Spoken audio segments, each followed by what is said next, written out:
Hola, estimados alumnos. Bueno, vamos a tener que recurrir a este tipo de clases, ya que no nos hemos podido juntar por las circunstancias que todos sabemos. Quiero que empecemos por los llamados principios explícitos y los llamados principios implícitos que están en la 18.575, que es la Ley Orgánica Constitucional de Bases Generales de la Administración del Estado. Vamos a partir, acá tengo las diapos que hemos visto, vamos a partir rápidamente de la 65 a la 66 en adelante, que son las de teoría de la organización, la parte. Bien, principios de carácter explícitos, es decir, que no cabe duda de ellos, que están consagrados positivamente dentro de esta ley. Tenemos en los explícitos servicialidad, bien común, continuidad y permanencia en el funcionamiento, responsabilidad, eficiencia, eficacia, coordinación e impulsión de oficio. Se supone que todos estos principios que están consagrados en la 18.575 debiesen ser el umbral que oriente a toda la administración. Bueno, estamos en tiempos un poco más complejos, la verdad. Muchos de estos principios de la 18.575 pueden en alguna medida estar en estos momentos no siendo cumplidos, evidentemente. Es un tiempo un poco complejo.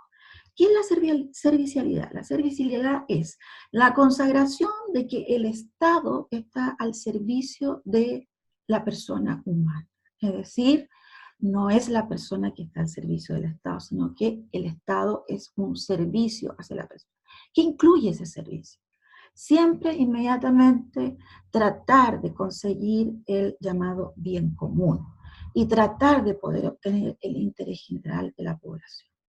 Ya hemos dicho en otras clases que el llamado bien común no necesariamente puede ser entendido como el bien común que se tenía en consideración cuando recién se redactó la Carta Constitucional en la Comisión Artúzar. El bien común, evidentemente, que con el traspaso de los años, el transcurso de los años, va cambiando. Y en estos momentos estamos siendo prácticamente testigos de que ha ido cambiando la noción de bien común.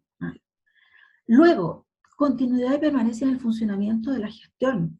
Esto está muy relacionado con lo que decíamos respecto de no suspender en ningún momento la función administrativa que por esencia es permanente, continua e ininterrumpida.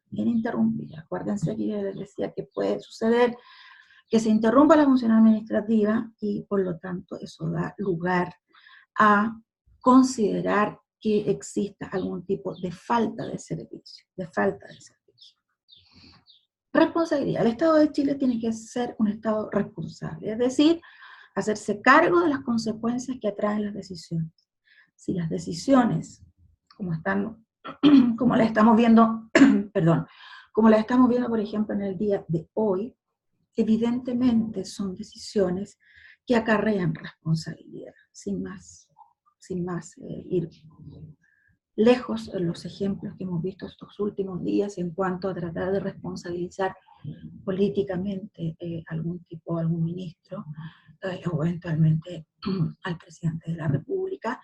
Bueno, son las llamadas consecuencias del ejercicio del poder.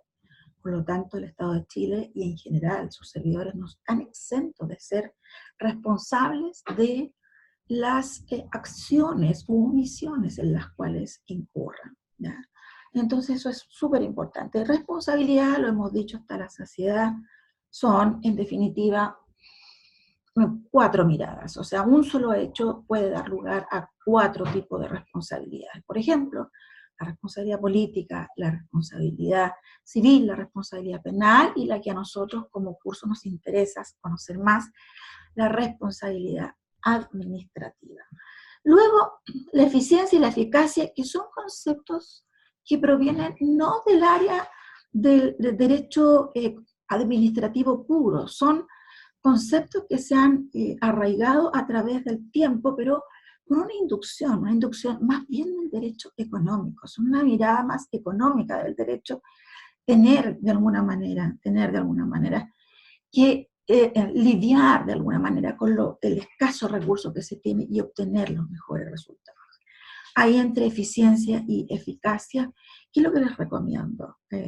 A lo mejor esto un poco mucho, pero les recomiendo, y ojalá lo podamos ver en algún minuto, si es que nos encontramos, ver los conceptos de eficacia y de eficiencia que se dieron a propósito de la discusión de la ley de probidad administrativa,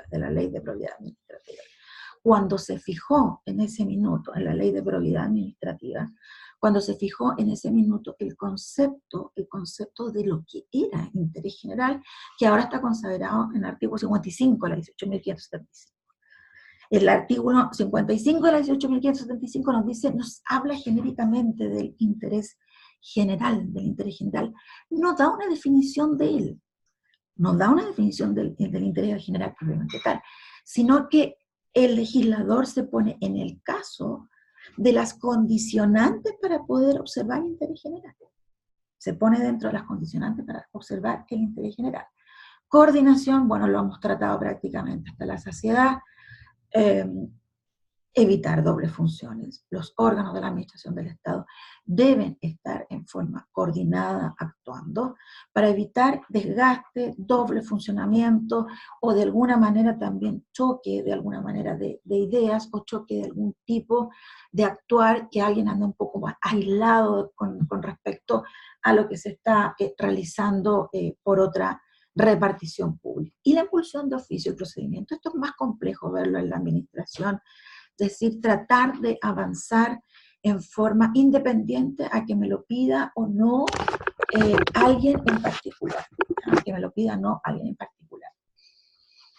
Sigamos con los principios explícitos. Todo esto es aquello que se expresa en forma meridiana y no tenemos para qué estar haciendo esos ejercicios que de repente hacen algunos autores que toman normas de un lado y otro y tratan de construir un principio. No, tenemos que ver lo que sí hay y lo que no hay. Explícito, impugnabilidad del acto administrativo. Bueno, a través de los recursos administrativos, es decir, lo que vamos a estudiar, si Dios quiere, ya el próximo semestre, es la reposición de una decisión administrativa o el eventual recurso jerárquico o el eventual recurso del extraordinario de revisión. ¿Se acuerdan que yo siempre les decía que en definitiva tener un sistema de impugnación de actos es de alguna manera tener un buen sistema, un Estado de Derecho? ¿Por qué? El tener un buen sistema recursivo, es decir, donde yo le puedo hacer presente a la autoridad administrativa que está equivocada de alguna manera, es una de las formas que nosotros podemos tener para efectos de reconocer si estamos frente a un Estado constitucional de derecho. O sea, un Estado constitucional de derecho que no contempla vías recursivas, o sea, que no contempla los mecanismos a través de los cuales uno pueda decirle a la administración de que está equivocada, hay algún error, o realmente un acto administrativo a mí no me favorece o me desfavorece. Bueno, el medio legítimo es tener recursos administrativos. Otro punto interesantísimo, y ya vamos en la PPT 67, para que nos vamos ubicando. Control y probidad. Bueno, control, eso lo hemos visto también en forma bastante reiterada. ¿Por qué? Cuando estudiemos acto administrativo el próximo semestre, vamos a ver que el acto administrativo contiene algo fundamental, que es una decisión. Y esa decisión se hace en ejercicio del poder público, en ejercicio de una potestad pública. Entonces, es importante que respecto de los actos de la administración del Estado, nosotros podamos tener controles respecto de esos actos. El artículo 3 de la 19.880 consagra el acto administrativo y habla de él en cuanto ser un acto que promulga de alguna manera la administración. Y hay una cosa interesante allí, ¿eh? El acto administrativo desde un comienzo se presume legítimo y legal. O sea, imagínense el tremendo hándicap con que empieza la administración.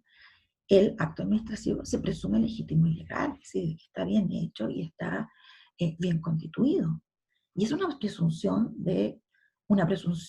simple, pero también es una presunción que uno la podría de alguna manera probar y revocar de que ese acto administrativo no es, aún habiendo nacido de la administración, no es efectivamente legítimo ni legal. Pero ahí ya caemos en un tema de prueba, caemos en un tema de prueba. Por lo tanto, la idea en general es tener el acto administrativo, la 19.880, que la vamos a ver ya en lo próximo, tener la noción de que el acto administrativo es legítimo, es legal desde su origen, una presunción que le acompaña desde su origen.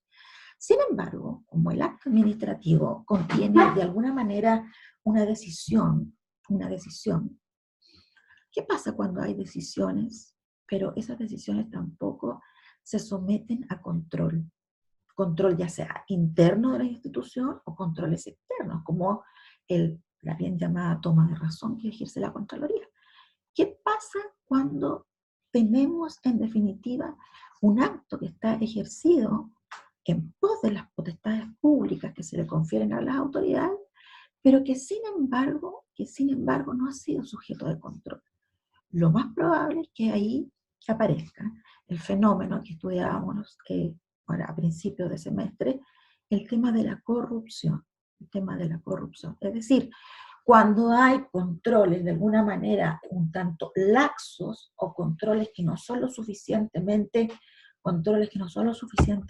intensos, puede existir que por una laxitud, es decir, por un control demasiado débil, pueda existir el llamado a la corrupción.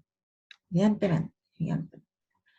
Luego, avancemos un poco más.